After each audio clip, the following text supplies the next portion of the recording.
Is real estate in a bubble? How do foreign buyers affect the prices of real estate in your country? And will the United States and Canada become renter nations? All of that and more in this video. I sat down with Steve Saretsky from the Saretsky Report, and he gave us all of this information and more. I get into all the details that you need to know. I covered the Saretsky Report in many of my videos previously and will continue to do so in the future. I'm so grateful that he actually spent the time to get into all of this because he really explains it all very simply for you. So we are going to really be able to diagnose what the situation is with the real estate market right now. No more ranting. Let's begin. Thank you for being on, Steve, today. I really appreciate it from both myself and the subscribers. We've really dug into your material, the Saretsky Report, and I think it's interesting to see the whole big picture. So if you wouldn't mind right now, if you could give the big picture of real estate and what you see today. Yeah, thanks for having me on. I think everyone's fairly well aware that housing markets national or globally are booming. Obviously, I think as part of this whole, every asset class is running higher right now. But I think particularly in Canada, what's interesting is I had this conversation yesterday. So everybody in the media and I watch a lot of these guys in the U.S. as they're talking about U.S. home prices, growth is off the charts. I think they were saying like the Case-Shiller index is up, 13% year over year, and they're going nuts. But nationally here in Canada, the home price index, which is equivalent to the Case-Shiller, is up 23% year over year as of April, and I think that as we get more of the data coming out, we'll probably see price appreciation on a national level hovering around 25%. So yeah, it's record price acceleration ever. We've never seen this kind of price appreciation. It surpasses the previous boom we had in 2016, 2017. So we do have record home prices, and it's really not just so much concentrated in Vancouver and Toronto like it kind of was in the past. We're seeing price appreciation, obviously, fastest acceleration in places like Ottawa, New Brunswick, Montreal. You're even seeing some lift in Calgary and Edmonton, where prices have been pretty beat up over the last 10 years. So really, as a national level, yeah, it's just been a frenzy, and I would say a lot of it's driven by easy monetary policy, loose credit, but also just human emotions, people moving for various reasons due to an unprecedented, obviously, pandemic. So that brings me to the obvious question, and that's about interest rates. So we're looking at record low interest rates, we're looking at record low mortgage rates, and I just want to know what you think, number one, about sort of the state that we're in and how that relates to interest rates, but also the future of interest rates. If they rise, what do you see happening? Yeah, I mean, obviously in Canada, it's a 5-year fixed mortgage, which is what most people are doing. Obviously, it shouldn't be a secret that if rates start to rise and people have to renew in 5 years instead of 2% that you're borrowing at today, it's 4%. Then of course I mean, if you start looking at the payments, it's not a drastic change in the payments, just because I mean 4% is still low. But I think what's important to distinguish is that consumer spending in Canada is 65% of GDP. So obviously, if you're you know issuing more of your payments into your debt servicing of your mortgage, that's probably going to pull back on consumer spending.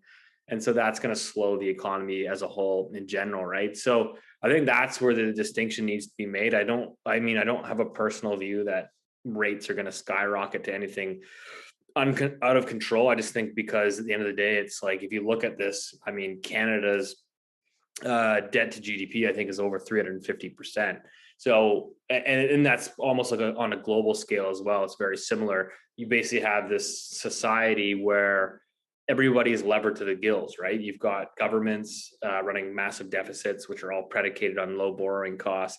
You've got corporations that are extremely levered, and then you've got households, particularly in Canada, which are extremely levered. So I think any sort of normalization in interest rates, I think, tips the entire global financial system, in my opinion. But So that, of course, was my next question. And we're talking about a catalyst or a financial crisis. Do you think that it is interest rates that is ultimately something that will be possibly what brings these housing prices down? Or do you think it's simply too much debt, it's not enough spending, or it's something that comes from, I talk about it all the time. It's called the China credit impulse. And that is basically, a reduction of spending elsewhere in the world that sort of comes around and maybe has an impact on places like Canada.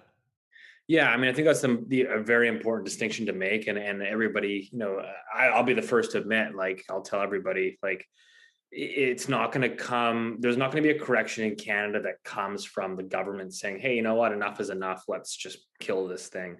I think since Q1 of 2018, like, residential investment, I think, has resulted in almost 50% of nominal GDP growth. So it's like housing basically has been driving the growth in the economy over the last couple of years. So no government's going to kill that willingly. What's going to happen is if we ever do get a correction of any decent size here in Canada, it will come from a global event that will be out of our control, right? It could, yeah, like you said, it could come from China. It could come from some sort of mishap in the bond market over in Europe. I don't know what that is, but it'll be something where there's some sort of credit crunch or turmoil in the bond markets on somewhere else in the globe, and that basically funnels through here into Canada. And that's where your problems arise. It's not going to come from some sort of policy intervention where they just decide to let's just shoot house prices by 25% and create some affordability. No government is going to get reelected on that policy. So again, in my opinion, it will be an external event. Absolutely. You see it all the time, how much determination they have to continue these bubbles as far as they can take them. It's unbelievable. And that leads me to something else here because you look around not just to Vancouver, Toronto, and all these other Canadian cities, but also to New York and San Francisco and Miami and other places where the prices have accelerated to such a degree that it becomes unaffordable for a lot of people. And do you think it could be a lot like we see in Europe or Japan or other places where a lot of people are simply renting permanently? Is that something that could actually happen to cities like these really expensive cities today?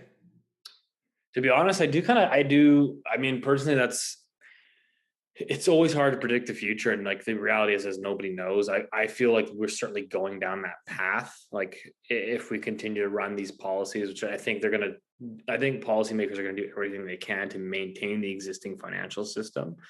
And so I feel like obviously if we continue to go down this path, I think that's inevitable. You're going to see home ownership rates continue to drop off and you almost become like a renter class. I mean, I look at stuff that's happening in the US, for example, you're seeing massive corporations now are buying up single family housing. And so, you've got like, I think it's companies like Open Door, you've got companies like Zillow, Redfin, they've all got these are publicly traded companies with enormous amounts of equity that again are buying up single family homes to rent out. So to me, like that's a concerning phenomenon that is, I mean, obviously it's not here in Canada yet, but I just feel like that is kind of the way we're going. I mean, I can speak specifically in Vancouver.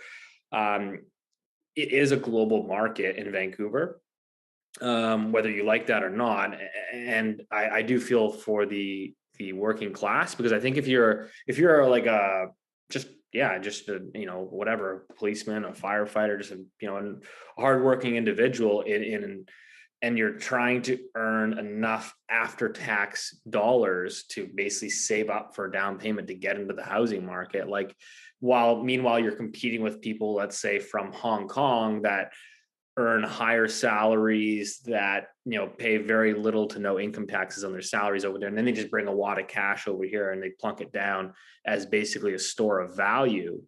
as a hedge to basically get their money out of there and into Vancouver. Like it's just extremely hard to compete with that, and there doesn't necessarily seem to be any, again, policymakers that really want to change that, because I think the system is bigger than one individual. One of the questions that we had submitted from the subscribers was to ask about Vancouver versus other markets. And there also was the question of, looking at places like Vancouver, but how the prices are more elevated there than other places around BC. And if you had any insight to talk about that specifically. Well, I mean, I think what I find interesting is that, like, obviously Vancouver is where like the wealthy money wants to be. And then what happens is you have people that have been in this housing market now for, they bought their house 30 years ago and they decide to cash out. Well, where do they go? They go to the island. And then that pushes up the prices in the island. And then so what's interesting, because I've had these conversations with developers and realtors in various cities across BC, is so if you're in Vancouver and you cash out, everybody in Victoria complains about the people in Vancouver coming and pushing up the prices. Now, if you go to Nanaimo, everybody complains about the people in Victoria coming to Nanaimo and pushing up the prices. And it's the same thing. People in, Kelowna complain about the people from Vancouver pushing up the prices. So this money basically just like circulates around the province. And so, yeah, I mean, it's all just sort of one large sort of, I guess, I don't know what you would call it, like a liquidity that just pummels around the entire province. And I'm sure it's probably a similar thing in Ontario where you are as well. Yeah, absolutely. So, one of the things that I tried to talk about in my book, and I've talked about on the channel over the years, is how do we determine what exactly is overvalued or undervalued? And that goes for any asset, but in this case here for real estate. So there's different ratios, of course, we can apply. But what are the ones that you like to look at to really determine, like, not just based on price, because I think that's short-sighted in some ways, but how are we looking at necessarily, the overvalued or undervalued assets? What would you use to determine that? To be honest, I think it's a hard one to sort of put a finger on. I just think that markets are so distorted now, um, from all levels of government and policymakers. Like obviously, again, you look at the central banks when you push basically rates to zero or real negative rates. It's like, what's the value of an asset? It's almost unlimited in some circumstances. I'm not saying that's the case for Vancouver, but I mean, one of the ones I will look at personally and say, well, I mean, what's the equivalent to rent? So I actually think that there's a pretty good, I don't know what you call it, like a hedge, or there's almost like a pretty good arbitrage is the word, where you can. So, for example, in Vancouver, you could go and buy, a house on the west side of Vancouver, detached single family house. Obviously, that supply every year continues to shrink because we don't have any room to build out. People need to understand that there's no more room, so we're only building up. So every year, the number of houses for sale continues to shrink. But anyways, if you go and buy a house on the west side of Vancouver for $3 million, that's obviously a lot of money. You can probably rent that house. I know you can. You can rent that house for probably $5,000 a month. So if you start looking at it and say, well, $3 million house, I probably need to put close to $1 million down. And your mortgage will still come in around $8,000 a month, plus taxes, et cetera, and the opportunity cost of having $1 million tied up. So you're really actually paying a premium to own here. Like it actually is cheaper to rent in Vancouver than to own by many metrics. Obviously, most people are looking at it again as a store of value, capital appreciation. So, and I think what happens is you have a lot of families that say, well, we want the security of home ownership, knowing that our landlord can't just sell one day and we got to move again. So that's really, people are paying a premium to own in Vancouver. I think that's important to distinguish. But I would also want to add is, one of the things that I think gets really hyped up in the media that is actually very wrong is people keep saying, oh, house prices to income, house prices to income.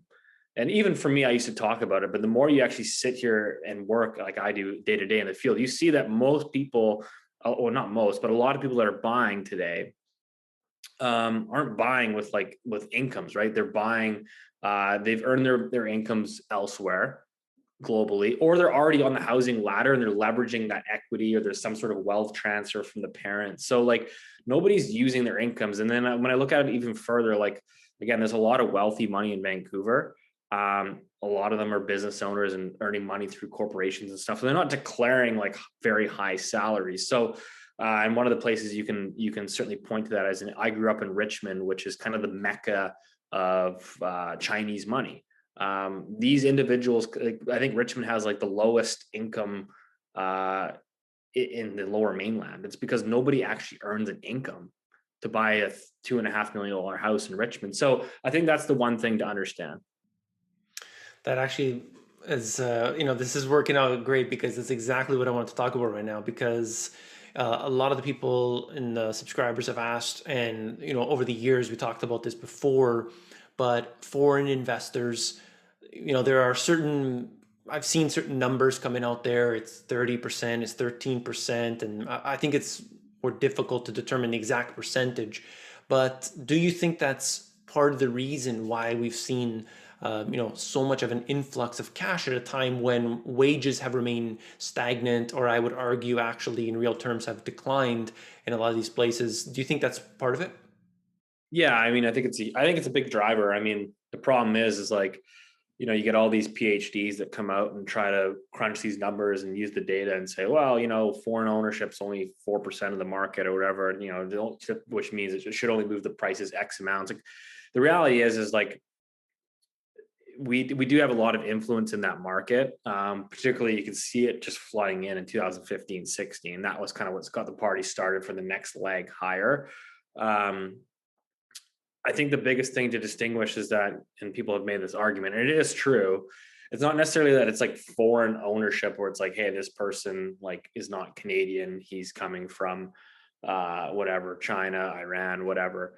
The biggest thing is that a lot of them that are buying, they have permanent residency status, or they have their Canadian citizen, they have dual citizenship. So it's almost like I don't want to call it immigration problem, but it is like it's hard to tackle because we're putting in a foreign buyers tax, and now we saw in Canada that the government's announcing a 1% annual foreign buyers tax to underutilized homes. It doesn't really capture it because a lot of the foreign money, what happens is you get someone that again earns their income, makes a lot of money over in Hong Kong, but they're a dual citizen, so they come here and they plug their money here. It's like they're not going to pay a foreign buyer's tax because they're not technically a foreigner. So yes, I do think that plays a large role. Particularly, we see a lot of it in the pre-sale construction. So a lot of the big high-rise concrete towers. Particularly downtown Vancouver, where you're paying $2,000 plus per square foot. You do see a lot of offshore money is basically absorbing that supply. Okay.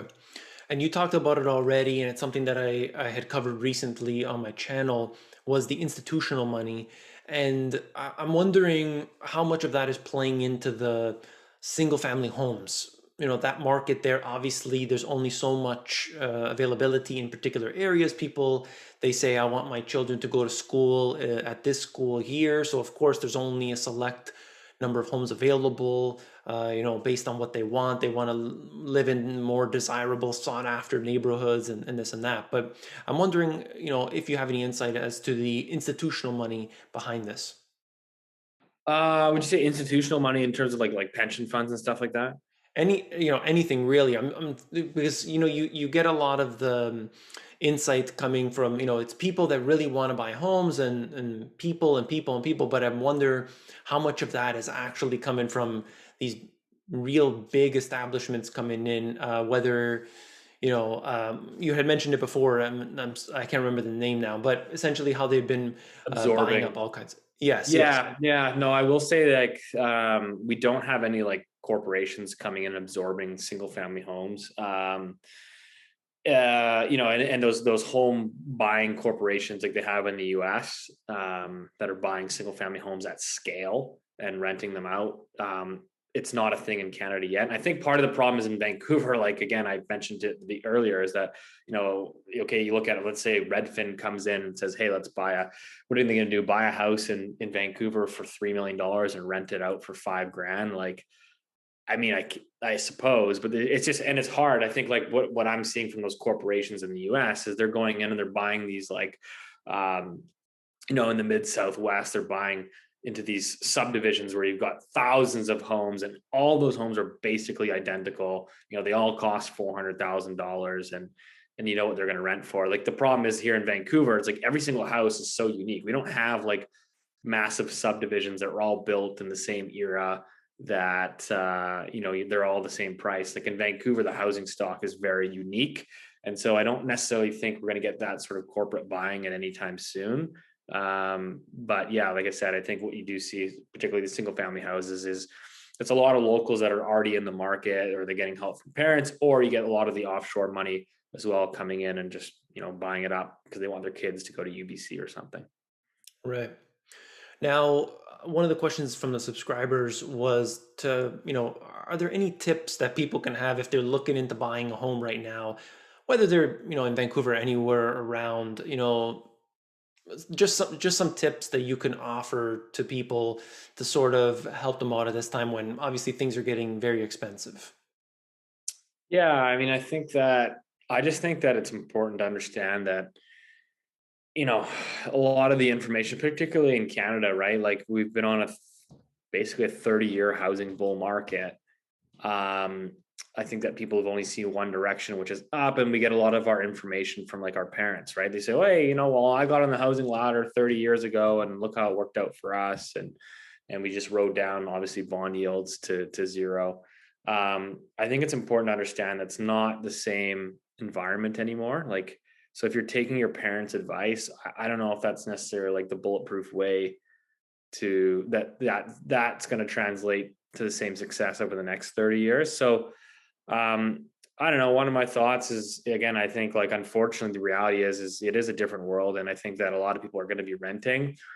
If you have to rent, like, let's say you want to live in the city of Vancouver, like maybe you should just go and rent a 2-bedroom condo, and maybe you can buy an investment property to, somewhere else out in the suburbs, or in Alberta or whatever, or even in the US, where at least, okay, you might be paying rent where you live, which, whatever, that kind of sucks, but at least you're collecting rent somewhere else where maybe the numbers make a little bit more sense. I don't know. That's just like my opinion of just like an arbitrage. But again, or again, you just, you start small and you get into the market somewhere else out in the suburbs. But I think the reality is, these global cities, I think, are becoming basically luxury items that, you almost have to be asset rich to basically get into them. Unbelievable. Well, one more question I wanted to ask was submitted by one of the subscribers. Was if somebody's looking to become a real estate agent, or in this field at all, or do you have any tips for them? Just concerns or tips or strategies or anything? Well, I mean, I think that I would definitely say, like, of course, it can be lucrative, especially when you're in a big bull market here, but it's extremely competitive. I think, again, I know where you're at there. In the province of Ontario, I believe that they have more realtors than they do school teachers. So there's a lot of realtors. The competition is extremely tough. So it's important to understand that, in my opinion, it's similar to running and operating any business. Like the first 2 to 3 years are going to be tough. They're going to be lean years. But so you kind of have to fight through that. I would say for anyone that's getting started, probably the easiest way, to be honest, is just to join a successful team, someone that can kind of mentor you and give you some business, and while you sort of grow your own client base. Because if you think about real estate, it is a long sales cycle. Like I'll meet somebody for coffee, and then, a year and a half later they buy a home, right? So it's not somewhere, it's just a long sales cycle. It's a big investment decision, but that's pretty much what I'd say to anyone looking to get started. Nice. Very nice. Thank you very much for your time today. If people want to find you, where was the best place that they can do so? I got my YouTube channel here, so I think you can just search Steve Saretsky, and then also pretty active on Twitter as well. at Steve Saretsky. So those are probably the two best ways to sort of connect with me. Thank you very much for myself and my subscribers. I want to thank you for coming in today, and hopefully we can do a follow-up 6 months, a year from now, and see if anything has changed. Yeah, that sounds good, man. Thanks for having me on. All right, take care.